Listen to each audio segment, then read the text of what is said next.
محمد وعلى آل محمد كما صليت على إبراهيم وعلى آل إبراهيم إنك حميد مجيد.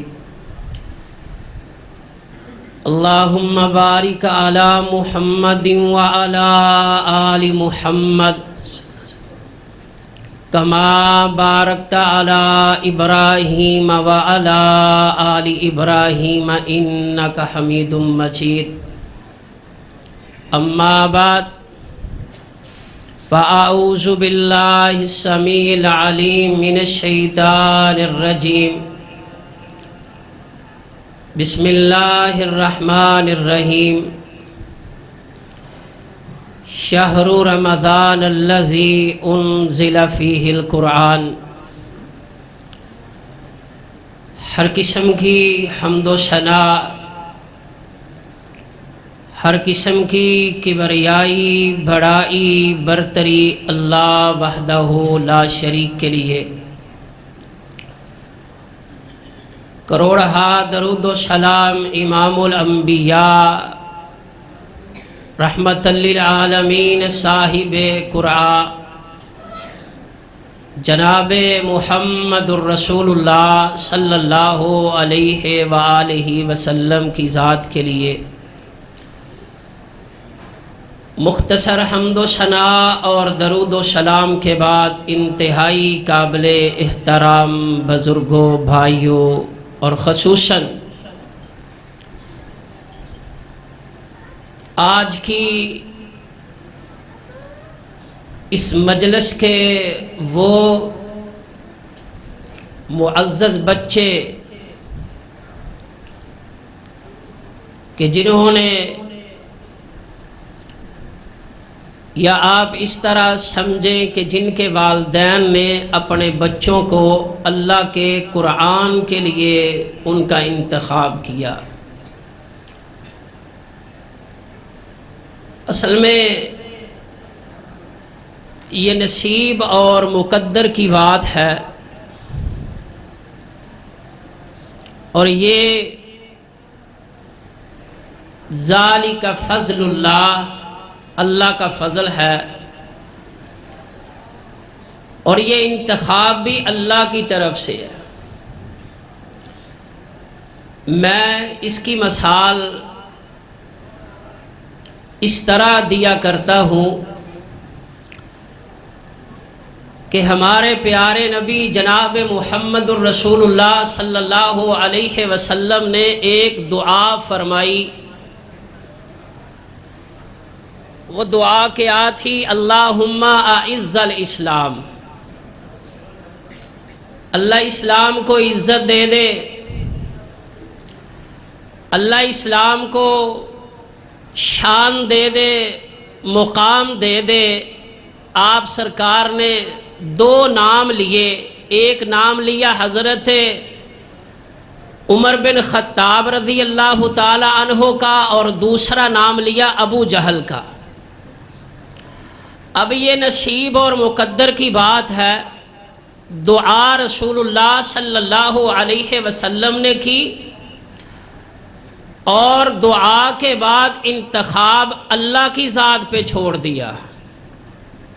ذالک فضل اللہ یؤتیہ من یشاء. اور یہ فضل اللہ کی رحمت کس پہ ہوئی؟ سیدنا عمر بن خطاب رضی اللہ تعالی عنہ کے حق کے اندر. اللہ کے نبی نے تو دو نام لیے تھے، مگر اللہ نے کس کو منتخب کیا؟ حضرت عمر بن خطاب رضی اللہ تعالی عنہ کو. کون عمر؟ کہ جس عمر رضی اللہ تعالی عنہ کے بارے میں امام کائنات نے فرمایا کہ اگر میرے اوپر اللہ نے یہ نبوت کا دروازہ بند نہ کیا ہوتا، اگر یہ نبوت کا سلسلہ اللہ کریم نے میرے بعد جاری رکھنا ہوتا، اگر اللہ کریم مجھے ختم نبوت کا تاج نہ پہناتے، تو پھر اللہ کریم اگر میرے بعد کسی کو نبی بناتا تو فکانا عمر، اللہ نبوت کا تاج میرے عمر کے سر کے اوپر رکھ دیتا۔ یہ اپنے نصیب اور اپنے مقدر کی بات میرے عزیز بھائیوں۔ آج ہزاروں نہیں لاکھوں کی تعداد کے اندر ان جیسے معصوم بچے آپ کو بڑے بڑے شہرت والے اور بڑے بڑے ایسے اداروں میں یہ عصری تعلیم حاصل کرتے نظر آئیں گے، مگر یاد رکھیں ان بچوں کی عظمت پتہ کیا ہے؟ یہ جو آج اپنے سروں پہ سفید رومال لے کر بیٹھے ہوئے ہیں، آج ان کا یہ مقام اور مرتبہ میرے اور آپ کے ہادی، میرے اور آپ کے رہبر، میرے اور آپ کے امام، میرے اور آپ کے لیڈر جناب محمد الرسول اللہ صلی اللہ علیہ وسلم نے فرمایا، یہ وہ بچے ہیں کہ جن کے لیے سمندر کی مچھلیاں بھی دعا کرتی ہیں۔ ان بچوں کی عظمت، ان بچوں کا مقام، ان بچوں کا مرتبہ وہ کس لیے بنا کہ اللہ کریم نے اس بچے کا انتخاب اپنے کلام کے لیے کیا۔ اس بچے کا انتخاب اللہ کریم نے خود فرما دیا، ذالک فضل اللہ یؤتیہ من یشاء۔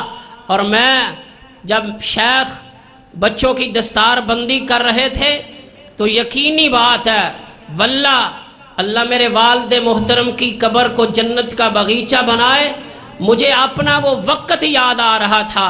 ابھی ایک بچے کا فادر باپ اپنی بچے کی پکچر بنا رہا تھا، مجھے وہ سین اور منظر اور میری آنکھوں سے آنسو ٹپکنے لگے تھے کہ ایک وہ بھی وقت تھا کہ جب اس طرح کا اعزاز مجھے بھی ملا کہ جب میں جامعہ سلفیہ سے فارغ ہوا، میرے والد محترم آپ یقین جانیں، اللہ اس بات کا شاہد ہے، اللہ کے گھر میں بیٹھ کر آپ کو یہ بات بتلا رہا ہوں، شاید کسی کو اگر اس دنیا کی قیمتی ڈگری بھی ملی ہو تو اس کے والد کو وہ خوشی نہ ہو جو خوشی میرے والد کو اس دن ہو رہی تھی۔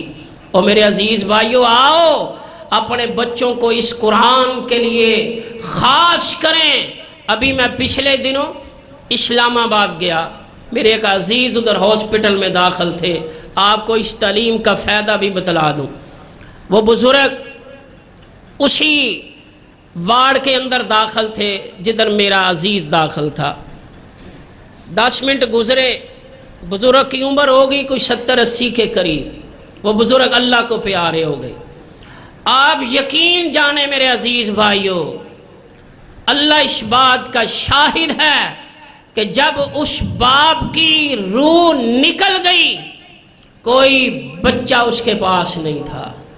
10-15 منٹ گزرے، ایک پینٹ میں ملبوس، اس نے پینٹ زیب تن کیے، بابو سانہ ایک بچہ آیا۔ اب وہ کیا کہہ رہا ہے عملے کو کہ میرے باپ کو کیا ہوا ہے یار، اس کا اب کیا کرنا ہے؟ اور میرے عزیز بھائیوں، یہ دنیا کی اصل دولت یہ ہے کہ اپنی اولاد کو اللہ کے دین کے لیے وقف کریں، اپنے بچوں کو اللہ کے قرآن کے لیے وقف کریں، اپنے بچوں کو دینی تعلیم کے لیے خاص کریں، اپنے بچوں کو نمازی بناؤ، اپنے بچوں کو دین کی طرف لے کر آؤ۔ اگر یہ بچہ تیرا دیندار ہوگا، ساری زندگی جب تک یہ اللہ کے دین کے اوپر عمل کرتا رہے گا تمہیں برابر اجر ملتا رہے گا۔ اور تیرا بچہ نمازی ہوگا نا، اگر نماز کے بعد اسپیشل ہاتھ نہ بھی اٹھائے گا، اپنی نماز کے اندر یہ تو پڑھے گا نا، ربنا اغفر لی والی والدیا وللمؤمنین یوم یقوم الحساب۔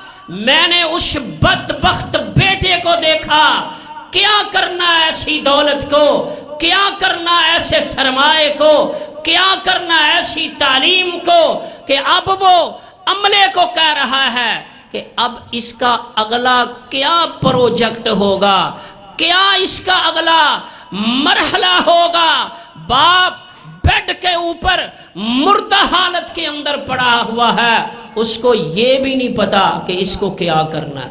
ایک بندہ آیا، اس نے کہا آج کل وہ رفائی ادارے ہیں نا، کہتا جی اب کیا، اس کو بتایا اس کو غسل دیا جائے گا، اس کو پھر دفنایا جائے گا، قبر کا انتظام کیا جائے گا۔ اچھا وہ کہتا جی میرے پاس تو اتنا ٹائم ہی نہیں، میرے پاس اتنا وقت نہیں، 1 گھنٹے کے بعد میری دوبارہ واپسی فلائٹ ہے لندن کی۔ میں سن کر حیران رہ گیا میرے عزیز بھائیوں کہ ہائے اس کے باپ نے پتہ نہیں کیا کچھ نہ کیا ہوگا اپنے بیٹے کو اس حد تک پہنچانے کا کہ آج اس کا باپ بیڈ کے اوپر مردہ حالت کے اندر پڑا ہوا ہے۔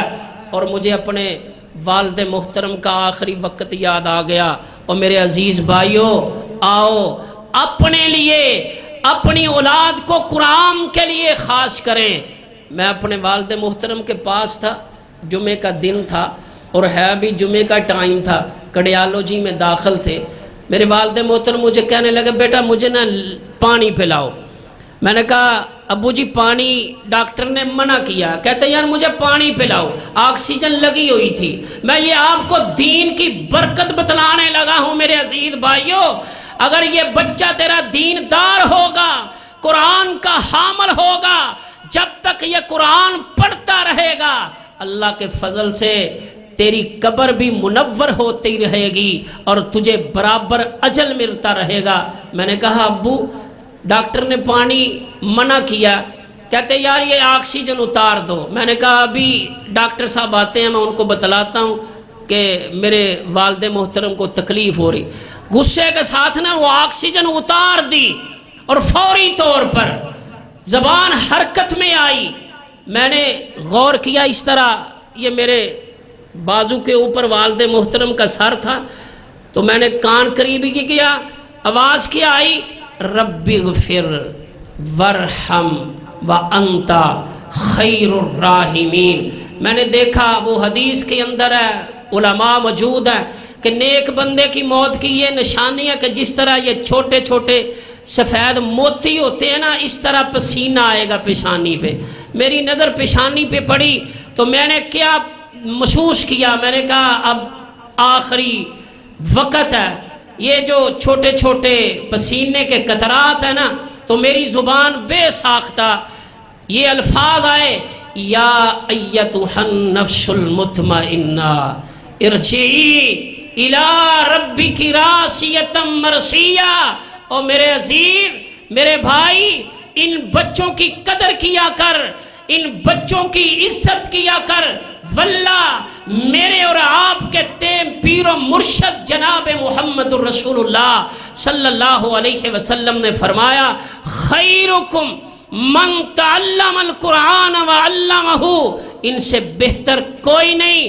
آج تیری اور میری نظر میں بہتر وہ جو اچھے سکول میں پڑھتا ہے، جو اچھی یونیورسٹی میں پڑھتا ہے، جو ڈگریاں دنیا کی حاصل کرتا ہے۔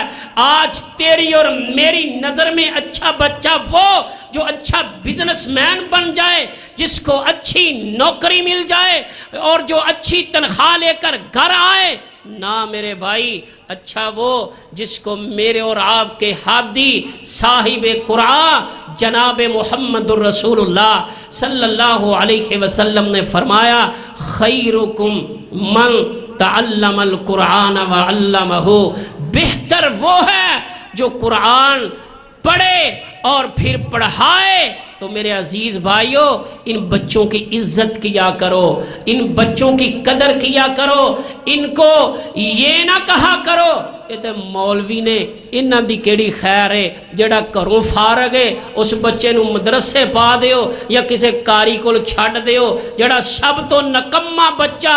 آج تیری اور میری سوچ یہ بن گئی، شیطان نے غلط رستے پہ ہمیں چلا دیا۔ آج تیری اور میری سوچ یہ بن گئی کہ جو سب سے نکما بچہ ہے، جس کا ذہن نہیں چلتا، اس کو کسی مولوی کے پاس چھوڑاؤ۔ خود پڑھتا رہے گا، مولوی دا سر کھاندا رہے گا۔ اور میرے عزیز بھائی، اس سوچ کو تبدیل کر، اپنا ذہن بدل، اپنے بچے کو اللہ کے دین کے لیے وقف کر، پھر اللہ کی رحمتیں دیکھنا۔ آج کیا ہے میرے عزیز بھائیو، ہر بندہ کہ ہمیں پریشان نظر نہیں آتا، وہ اس لیے پریشان ہے کہ صبح ہم اپنے بچے کو بڑے اہتمام کے ساتھ اسکول، کالج، یونیورسٹی کی تیاری تو کرواتے ہیں، مگر میرے عزیز بھائیو اللہ ناراض نہ ہو اور کیا ہو میرے عزیز بھائیو کہ ہم اس بچے کو جس کو ہم نکمہ سمجھتے ہیں اس کو دین کے لیے پسند کرتے ہیں۔ او میرے بھائیو، میرے عزیزو، میری ماؤں بہنوں، اگر دنیا میں عزت چاہتے ہو، آخرت میں عزت چاہتے ہو، تو میرے بھائیو اپنے بچوں کو قرآن کے لیے خاص کریں۔ یہ بچے اللہ کے فضل و کرم سے، اللہ کی رحمت سے تیرے لیے دنیا میں بھی عزت کا باعث بنیں گے، اور انشاءاللہ قیامت کے دن تو پھر اللہ تجھے تاج پہنائے گا نا۔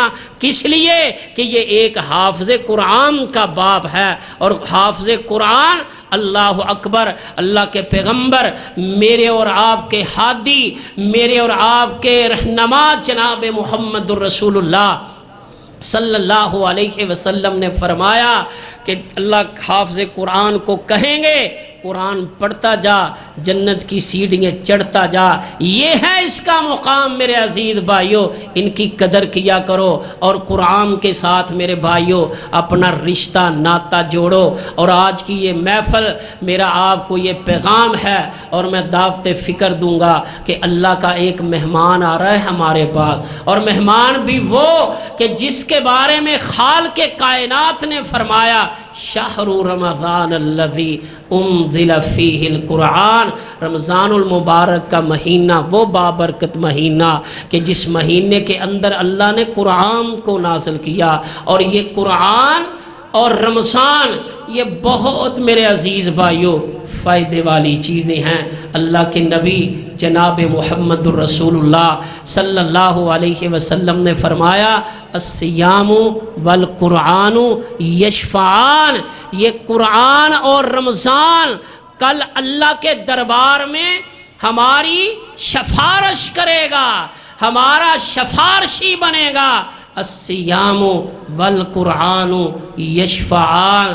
تو میرے عزیز بھائیو رمضان کا مہینہ آ رہا ہے، تیاری کریں، اپنے آپ کو استقبال رمضان کے لیے تیار کریں۔ حضرت پوچھ رہے تھے نا کہ سوائے علماء کے یا حافظ قرآن کے کون ایسا بندہ ہے کہ جس نے پورے سال کے اندر قرآن کو پڑھا ہو، قرآن کی تلاوت کی ہو۔ اور میرے عزیز بھائیو قرآن کے ساتھ اپنا نا رشتہ جوڑیں، قرآن کے ساتھ اپنا تعلق جوڑیں، اور جب ہمارا رشتہ قرآن کے ساتھ جڑ جائے گا یہ قرآن ہمارے لیے اللہ کے دربار میں انشاءاللہ سفارش کرے گا، اور ہمارا یہ قرآن سفارشی بن جائے گا۔ تو اس لیے میرے عزیز بھائیو آج وہ والدین بھی مبارکباد کے مستحق ہیں کہ جن کے بچوں نے، یہ کتنا بڑا اعزاز ہے میرے عزیز بھائیو، اور یہ اعزاز صرف اللہ کے کلام کو حاصل ہے۔ ایک یہ چھوٹا سا بچہ ہے، کس طرح اس کو کہیں فلاں سپارے کی تلاوت کر، فلاں سپارے کا رکوع پڑھ، یہ بچہ فر اس کی تلاوت کرے گا۔ یہ کتنا بڑا اعزاز ہے اس بچے کے لیے کہ جس بچے نے اللہ کے کلام کو اپنے سینے میں محفوظ کیا۔